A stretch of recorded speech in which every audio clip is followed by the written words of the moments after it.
Hey everyone, I'm Jon Nelson with Torn Outdoors, and we're out here in a beautiful sunny Tennessee day, but we are going to do some winter fishing with the drop shot.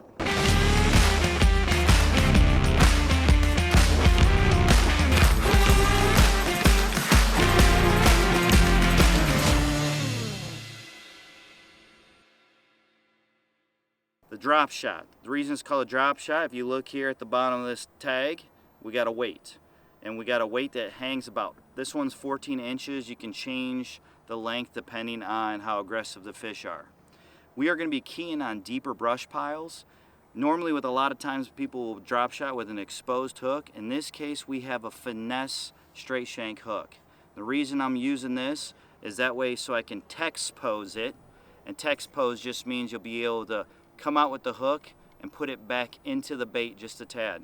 The reason I want to do this is because I'm throwing it into the heart of brush piles, and I don't want the hook to get hung in the brush piles. I want that fish to come up, suck it in, and then set the hook and bring that hook out of the bait into the roof of the mouth. So that's our goal. Here I have a finesse worm. This is our Striker 4.0.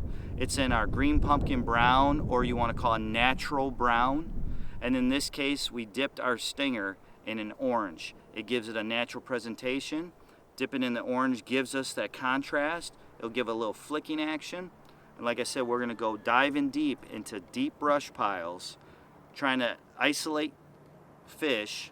A lot of times in the winter, they'll congregate together, but in this case, you might have one or two hanging on a brush pile. So we're gonna go in after them with that. With this presentation, we're gonna be using a spinning rod. In this case, I have a Denali spinning rod. It's a 7'3" medium. I like to have a nice parabolic bend when I'm fishing a drop shot. And what that means is it's gonna bend less at the tip, but it's gonna bend more as a complete rod. I'm gonna be looking for these fish, and I'm gonna drop it right on their heads. That's why it's called a drop shot.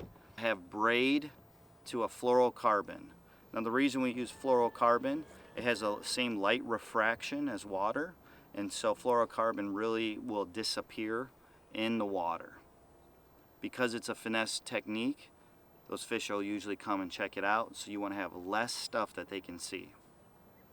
In winter, I'm going to be looking at some deeper brush piles, and so I'm in a main lake pocket, and I'm going to kind of look at that 15 to 12 to 10 foot range.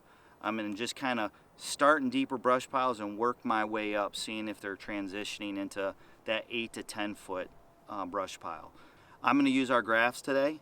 We're going to use the Panoptics, a Garmin Panoptics, and I'm going to scan and look for brush piles, and then I'm going to take a look and see what signatures are moving.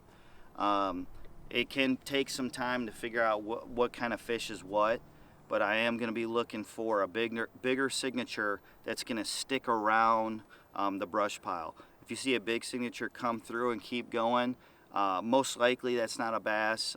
It's going to be hard you just kind of get used to using them. If you have fish stacked together, a lot of times that's a crappie.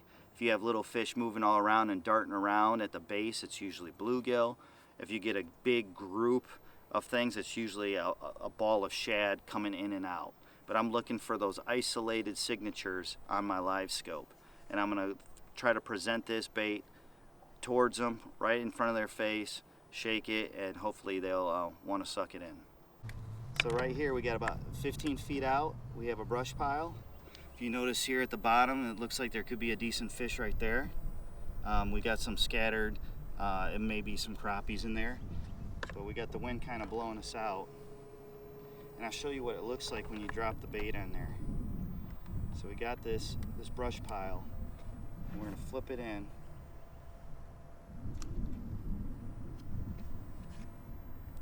There goes the bait down into the heart of it. So I let that bait get down in there.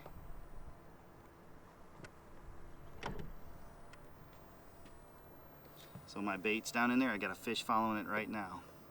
My main focus is to go after single fish in a brush pile in deeper water, especially in the winter time.